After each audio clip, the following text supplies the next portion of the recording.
ఘనమైనవి నీ కార్యములు నా ఎడల, స్థిరమైనవి నీ ఆలోచనలు నా యేసయ్యా.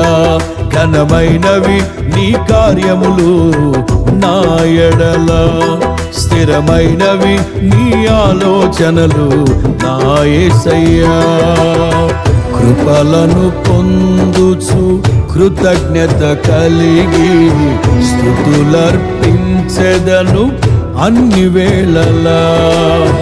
కృపలను పొందుచు కృతజ్ఞత కలిగి స్తుతులర్పించెదను అన్ని వేళలా.